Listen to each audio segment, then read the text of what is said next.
Paper 138. Training the Kingdom's Messengers.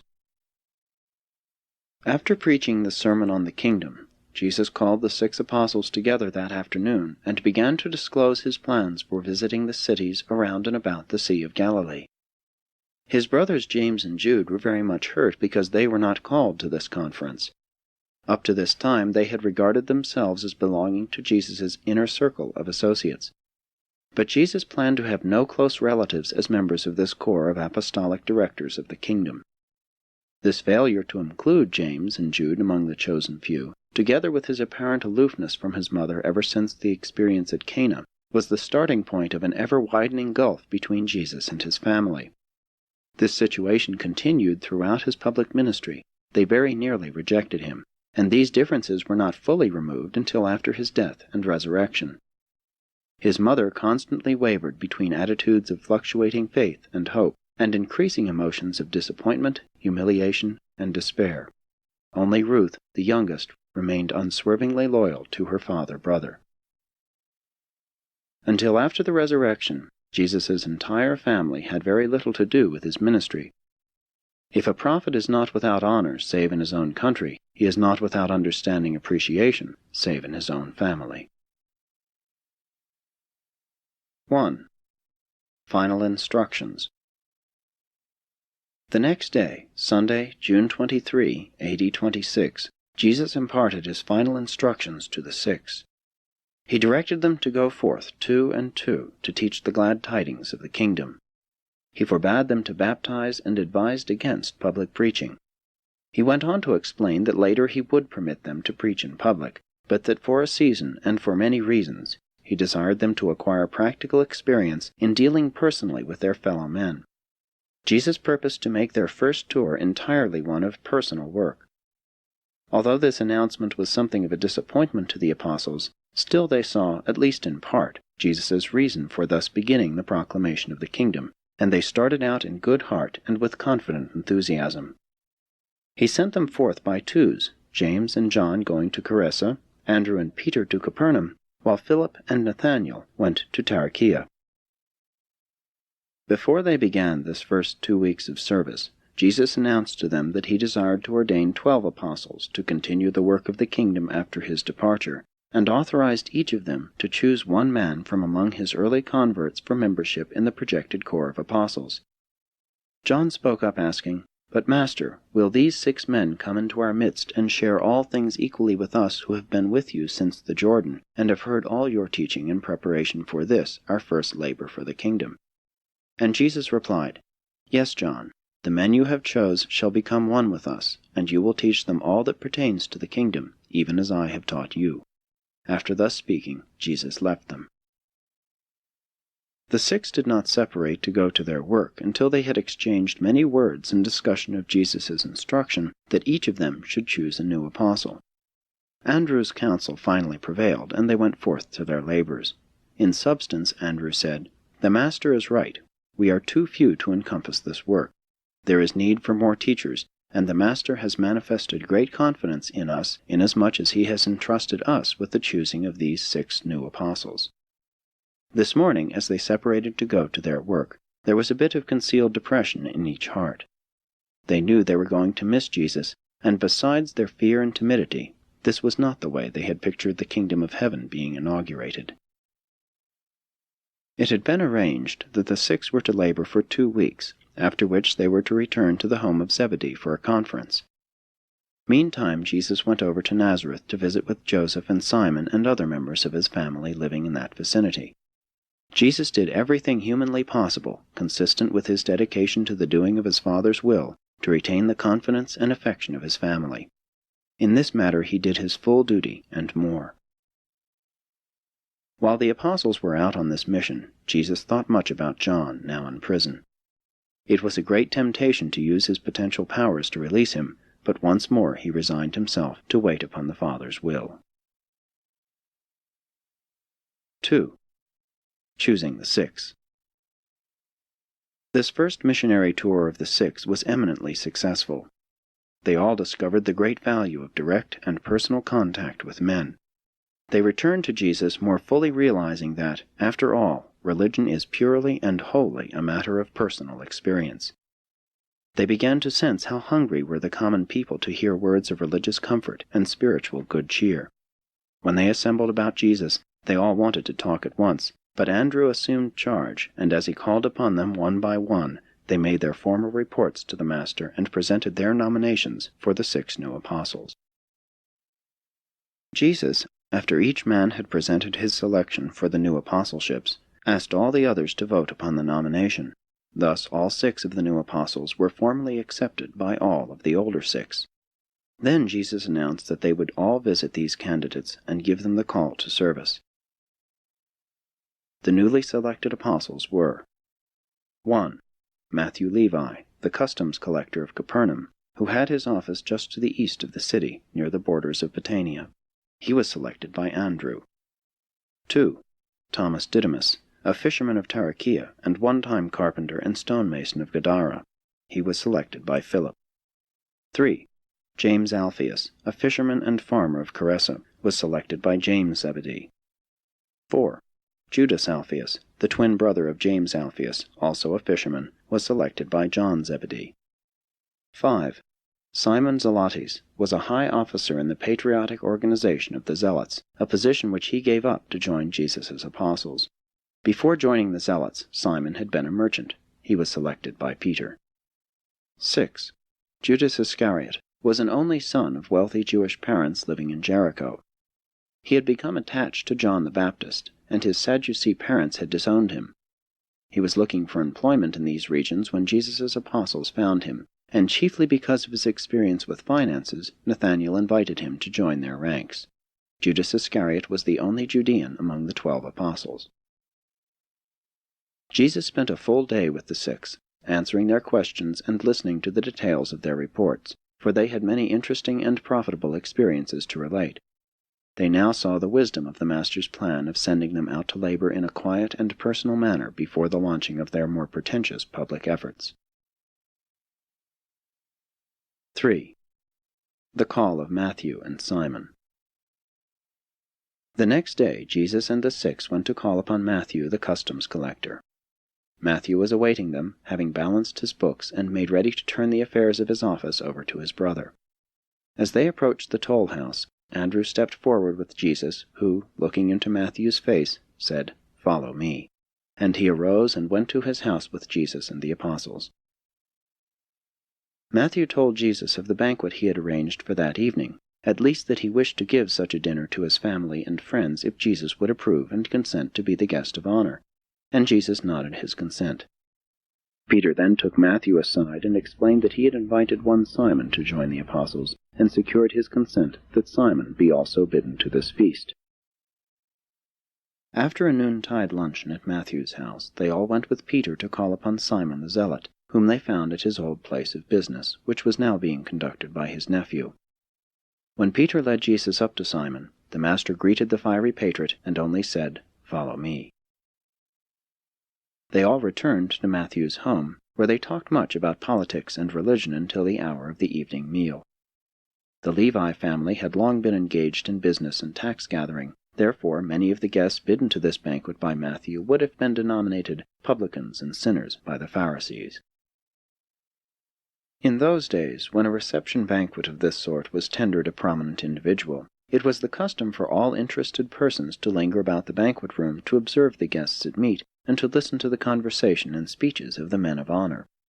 Accordingly, most of the Capernaum Pharisees were present on this occasion to observe Jesus' conduct at this unusual social gathering. As the dinner progressed, the joy of the diners mounted to heights of good cheer, and everybody was having such a splendid time that the onlooking Pharisees began, in their hearts, to criticize Jesus for his participation in such a light-hearted and carefree affair. Later in the evening, when they were making speeches, one of the more malignant of the Pharisees went so far as to criticize Jesus' conduct to Peter, saying, "How dare you to teach that this man is righteous when he eats with publicans and sinners, and thus lends his presence to such scenes of careless pleasure-making?" Peter whispered this criticism to Jesus before he spoke the parting blessing upon those assembled. When Jesus began to speak, he said, "In coming here tonight to welcome Matthew and Simon to our fellowship, I am glad to witness your light-heartedness and social good cheer, But you should rejoice still more, because many of you will find entrance into the coming kingdom of the Spirit, wherein you shall more abundantly enjoy the good things of the kingdom of heaven. And to you who stand about criticizing me in your hearts, because I have come to make merry with these friends, let me say that I have come to proclaim joy to the socially downtrodden, and spiritual liberty to the moral captives. Need I remind you that they who are whole need not a physician, but rather those who are sick? I have come, not to call the righteous, but sinners. And truly this was a strange sight in all Jewry, to see a man of righteous character and noble sentiments mingling freely and joyously with the common people, even with an irreligious and pleasure-seeking throng of publicans and reputed sinners. Simon Zelotes desired to make a speech at this gathering in Matthew's house, but Andrew, knowing that Jesus did not want the coming kingdom to become confused with the Zealots' movement, prevailed upon him to refrain from making any public remarks. Jesus and the apostles remained that night in Matthew's house, and as the people went to their homes, they spoke of but one thing, the goodness and friendliness of Jesus. 4. The Call of the Twins. On the morrow all 9 of them went by boat over to Gerasa to execute the formal calling of the next 2 apostles, James and Judas, the twin sons of Alphaeus, the nominees of James and John Zebedee. The fishermen twins were expecting Jesus and his apostles, and were therefore awaiting them on the shore. James Zebedee presented the Master to the Gerasa fishermen, and Jesus, gazing on them, nodded and said, "Follow me." That afternoon which they spent together, Jesus fully instructed them concerning attendance upon festive gatherings, concluding his remarks by saying, "All men are my brothers. My Father in heaven does not despise any creature of our making. The kingdom of heaven is open to all men and women. No man may close the door of mercy in the face of any hungry soul who may seek to gain entrance thereto. We will sit at meat with all who desire to hear of the kingdom. As our Father in heaven looks down upon men, they are all alike. Refuse not, therefore, to break bread with Pharisee or sinner, Sadducee or publican, Roman or Jew, rich or poor, free or bond. The door of the kingdom is wide open for all who desire to know the truth and to find God."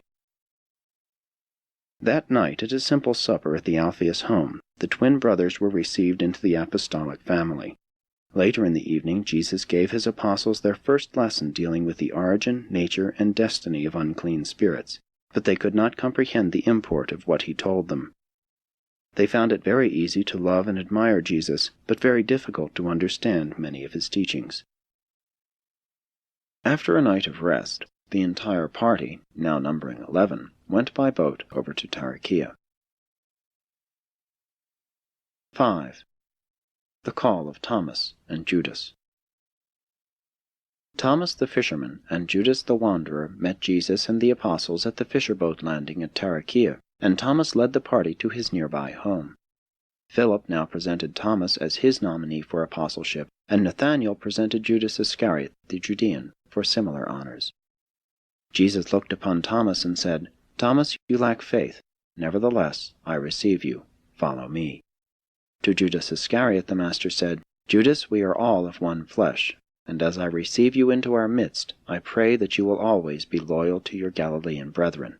Follow me." When they had refreshed themselves, Jesus took the 12 apart for a season to pray with them, and to instruct them in the nature and work of the Holy Spirit. But again did they largely fail to comprehend the meaning of those wonderful truths which he endeavored to teach them. One would grasp one point and one would comprehend another, but none of them could encompass the whole of his teaching. Always would they make the mistake of trying to fit Jesus' new gospel into their old forms of religious belief. They could not grasp the idea that Jesus had come to proclaim a new gospel of salvation and to establish a new way of finding God.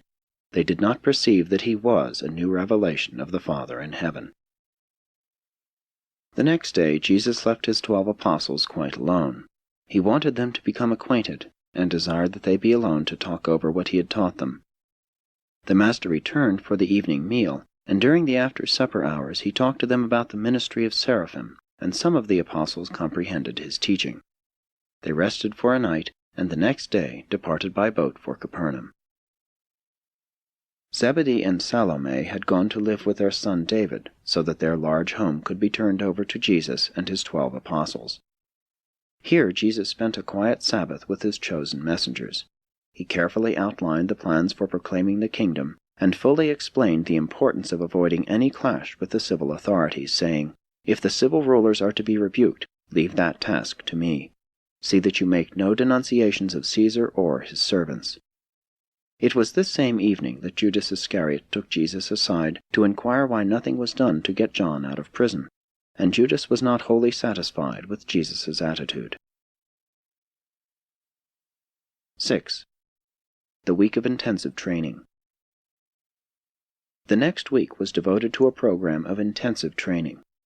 Each day the 6 new apostles were put in the hands of their respective nominators for a thoroughgoing review of all they had learned and experienced in preparation for the work of the kingdom. The older apostles carefully reviewed for the benefit of the younger 6 Jesus' teachings up to that hour. Evenings they all assembled in Zebedee's garden to receive Jesus' instruction.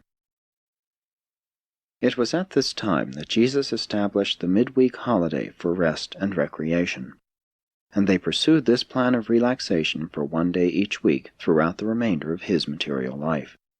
As a general rule, they never prosecuted their regular activities on Wednesday.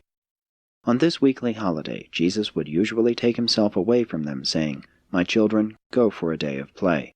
Rest yourselves from the arduous labors of the kingdom, and enjoy the refreshment that comes from reverting to your former vocations or from discovering new sorts of recreational activity." While Jesus, at this period of his earth life, did not actually require this day of rest, he conformed to this plan because he knew it was best for his human associates. Jesus was the teacher, the master. His associates were his pupils, disciples. Jesus endeavored to make clear to his apostles the difference between his teachings and his life among them, and the teachings which might subsequently spring up about him. Said Jesus, "My kingdom and the gospel related thereto shall be the burden of your message. Be not sidetracked into preaching about me and about my teachings. Proclaim the gospel of the kingdom and portray my revelation of the Father in heaven, but do not be misled into the bypaths of creating legends and building up a cult having to do with beliefs and teachings about my beliefs and teachings." But again they did not understand why he thus spoke, and no man dared to ask why he so taught them. In these early teachings, Jesus sought to avoid controversies with his apostles as far as possible, excepting those involving wrong concepts of his Father in heaven. In all such matters he never hesitated to correct erroneous beliefs. There was just one motive in Jesus' post-baptismal life on Urantia, and that was a better and truer revelation of his Paradise Father. He was the pioneer of the new and better way to God, the way of faith and love. Ever his exhortation to the apostles was, "Go seek for the sinners, find the downhearted, and comfort the anxious." Jesus had a perfect grasp of the situation. He possessed unlimited power, which might have been utilized in the furtherance of his mission, but he was wholly content with means and personalities which most people would have regarded as inadequate and would have looked upon as insignificant. He was engaged in a mission of enormous dramatic possibilities, but he insisted on going about his Father's business in the most quiet and undramatic manner. He studiously avoided all display of power, and he now planned to work quietly, at least for several months, with his 12 apostles around about the Sea of Galilee. 7. Another disappointment. Jesus had planned for a quiet missionary campaign of 5 months' personal work. He did not tell the apostles how long this was to last. They worked from week to week. And early on this first day of the week, just as he was about to announce this to his 12 apostles, Simon Peter, James Zebedee, and Judas Iscariot came to have private converse with him. Taking Jesus aside, Peter made bold to say, "Master, we come at the behest of our associates to inquire whether the time is not now ripe to enter into the kingdom. And will you proclaim the kingdom at Capernaum, or are we to move on to Jerusalem? And when shall we learn, each of us, the positions we are to occupy with you in the establishment of the kingdom?" And Peter would have gone on asking further questions, but Jesus raised an admonitory hand and stopped him. And beckoning the other apostles standing nearby to join them, Jesus said, My little children, how long shall I bear with you? Have I not made it plain to you that my kingdom is not of this world? I have told you many times that I have not come to sit on David's throne. And now how is it that you are inquiring which place each of you will occupy in the Father's kingdom? Can you not perceive that I have called you as ambassadors of a spiritual kingdom? Do you not understand that soon, very soon, you are to represent me in the world and in the proclamation of the kingdom, even as I now represent my Father who is in heaven? Can it be that I have chosen you and instructed you as messengers of the kingdom, and yet you do not comprehend the nature and significance of this coming kingdom of divine preeminence in the hearts of men? My friends, hear me once more. Banish from your minds this idea that my kingdom is a rule of power or a reign of glory. Indeed, all power in heaven and on earth will presently be given into my hands, but it is not the Father's will that we use this divine endowment to glorify ourselves during this age. In another age you shall sit with me in power and glory, but it behooves us now to submit to the will of the Father, and to go forth in humble obedience to execute his bidding on earth. Once more were his associates shocked, stunned. Jesus sent them away two and two to pray, asking them to return to him at noontime. On this crucial forenoon they each sought to find God, and each endeavored to cheer and strengthen the other, and they returned to Jesus as he had bidden them. Jesus now recounted for them the coming of John, the baptism in the Jordan, the marriage feast at Cana, the recent choosing of the 6, and the withdrawal from them of his own brothers in the flesh, and warned them that the enemy of the kingdom would seek also to draw them away. After this short but earnest talk, the apostles all arose under Peter's leadership to declare their undying devotion to their Master, and to pledge their unswerving loyalty to the kingdom, as Thomas expressed it, to this coming kingdom, no matter what it is, and even if I do not fully understand it. They all truly believed in Jesus, even though they did not fully comprehend his teaching. Jesus now asked them how much money they had among them. He also inquired as to what provision had been made for their families.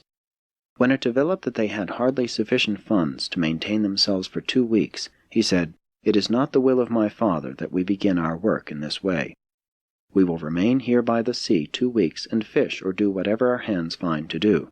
And in the meantime, under the guidance of Andrew, the first chosen apostle, you shall so organize yourselves as to provide for everything needful in your future work, both for the present personal ministry and also when I shall subsequently ordain you to preach the gospel and instruct believers."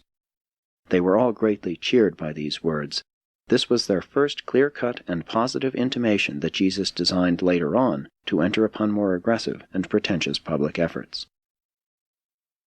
The apostles spent the remainder of the day perfecting their organization and completing arrangements for boats and nets for embarking on the morrow's fishing, as they had all decided to devote themselves to fishing.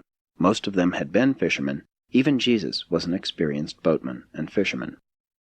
Many of the boats which they used the next few years had been built by Jesus' own hands, and they were good and trustworthy boats.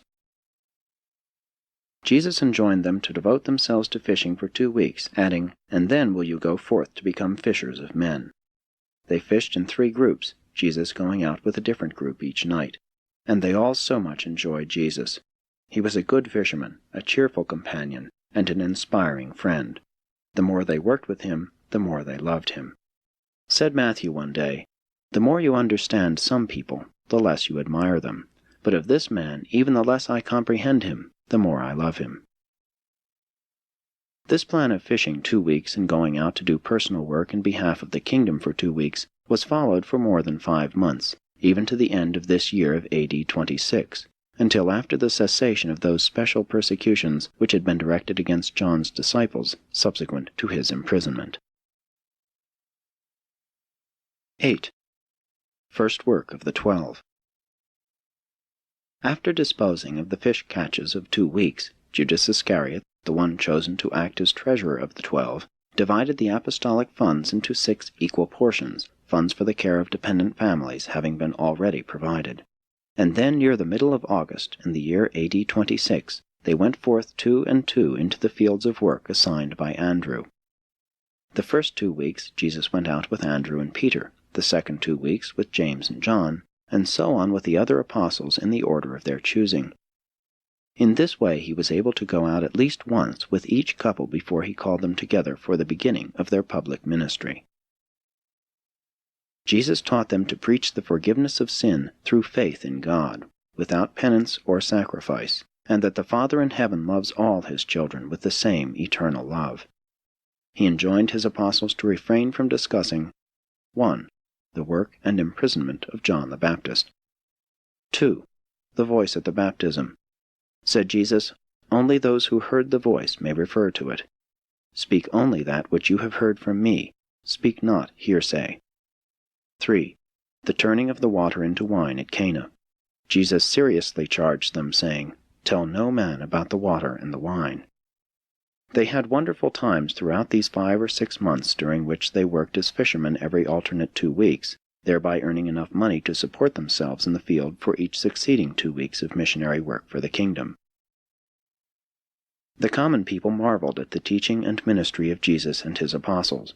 The rabbis had long taught the Jews that the ignorant could not be pious or righteous. But Jesus' apostles were both pious and righteous, yet they were cheerfully ignorant of much of the learning of the rabbis and the wisdom of the world. Jesus made plain to his apostles the difference between the repentance of so-called good works, as taught by the Jews, and the change of mind by faith, the new birth, which he required as the price of admission to the kingdom. He taught his apostles that faith was the only requisite to entering the Father's kingdom. John had taught them repentance, to flee from the wrath to come. Jesus taught, faith is the open door for entering into the present, perfect, and eternal love of God. Jesus did not speak like a prophet, one who comes to declare the word of God. He seemed to speak of himself as one having authority. Jesus sought to divert their minds from miracle-seeking to the finding of a real and personal experience in the satisfaction and assurance of the indwelling of God's Spirit of love and saving grace. The disciples early learned that the Master had a profound respect and sympathetic regard for every human being he met, and they were tremendously impressed by this uniform and unvarying consideration which he so consistently gave to all sorts of men, women, and children. He would pause in the midst of a profound discourse, that he might go out in the road to speak good cheer to a passing woman laden with her burden of body and soul. He would interrupt a serious conference with his apostles to fraternize with an intruding child. Nothing ever seemed so important to Jesus as the individual human who chanced to be in his immediate presence. He was master and teacher, but he was more. He was also a friend and neighbor, an understanding comrade. Though Jesus' public teaching mainly consisted in parables and short discourses, he invariably taught his apostles by questions and answers. He would always pause to answer sincere questions during his later public discourses. The apostles were at first shocked by, but early became accustomed to, Jesus' treatment of women. He made it very clear to them that women were to be accorded equal rights with men in the kingdom. 9. 5 months of testing. This somewhat monotonous period of alternate fishing and personal work proved to be a grueling experience for the 12 apostles, but they endured the test. With all of their grumblings, doubts, and transient dissatisfactions, they remained true to their vows of devotion and loyalty to the Master. It was their personal association with Jesus during these months of testing that so endeared him to them that they all, save Judas Iscariot, remained loyal and true to him even in the dark hours of the trial and crucifixion. Real men simply could not actually desert a revered teacher who had lived so close to them and had been so devoted to them as had Jesus. Through the dark hours of the Master's death, in the hearts of these apostles, all reason, judgment, and logic were set aside in deference to just one extraordinary human emotion, the supreme sentiment of friendship-loyalty. These 5 months of work with Jesus led these apostles, each one of them, to regard him as the best friend he had in all the world. And it was this human sentiment, not his superb teachings or marvelous doings, that held them together until after the resurrection and the renewal of the proclamation of the gospel of the kingdom. Not only were these months of quiet work a great test to the apostles, a test which they survived, but this season of public inactivity was a great trial to Jesus' family. By the time Jesus was prepared to launch forth on his public work, his entire family, except Ruth, had practically deserted him. On only a few occasions did they attempt to make subsequent contact with him, and then it was to persuade him to return home with them, for they came near to believing that he was beside himself. They simply could not fathom his philosophy, nor grasp his teaching. It was all too much for those of his own flesh and blood. The apostles carried on their personal work in Capernaum, Bethsaida Julias, Chorazin, Gerasa, Hippos, Magdala, Cana, Bethlehem of Galilee, Jotapata, Ramah, Safed, Yushala, Gadara, and Abila. Besides these towns, they labored in many villages, as well as in the countryside. By the end of this period, the 12 had worked out fairly satisfactory plans for the care of their respective families. Most of the apostles were married. Some had several children, but they had made such arrangements for the support of their home folks that, with some little assistance from the apostolic funds, they could devote their entire energies to the Master's work without having to worry about the financial welfare of their families. 10. Organization of the 12. The apostles early organized themselves in the following manner. 1. Andrew, the first chosen, was designated chairman and director general of the 12. 2. Peter, James, and John were appointed personal companions of Jesus. They were to attend him day and night, to minister to his physical and sundry needs, and to accompany him on those night vigils of prayer and mysterious communion with the Father in heaven. 3. Philip was made steward of the group. It was his duty to provide food and to see that visitors, and even the multitude of listeners at times, had something to eat. 4. Nathanael watched over the needs of the families of the 12. He received regular reports as to the requirements of each apostle's family, and, making requisition on Judas the treasurer, would send funds each week to those in need.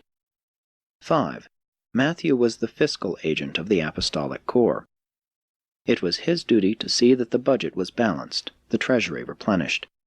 If the funds for mutual support were not forthcoming, if donations sufficient to maintain the party were not received, Matthew was empowered to order the 12 back to their nets for a season. But this was never necessary after they began their public work. He always had sufficient funds in the treasurer's hands to finance their activities. 6. Thomas was manager of the itinerary. It devolved upon him to arrange lodgings and in a general way select places for teaching and preaching, thereby ensuring a smooth and expeditious travel schedule. 7. James and Judas, the twin sons of Alphaeus, were assigned to the management of the multitudes. It was their task to deputize a sufficient number of assistant ushers to enable them to maintain order among the crowds during the preaching. 8. Simon Zelotes was given charge of recreation and play. He managed the Wednesday programs and also sought to provide for a few hours of relaxation and diversion each day. 9. Judas Iscariot was appointed treasurer. He carried the bag. He paid all expenses and kept the books. He made budget estimates for Matthew from week to week, and also made weekly reports to Andrew. Judas paid out funds on Andrew's authorization. In this way, the 12 functioned from their early organization up to the time of the reorganization made necessary by the desertion of Judas, the betrayer. The Master and his disciple apostles went on in this simple manner until Sunday, January 12, AD 27, when he called them together and formally ordained them as ambassadors of the kingdom and preachers of its glad tidings. And soon thereafter they prepared to start for Jerusalem and Judea on their first public preaching tour.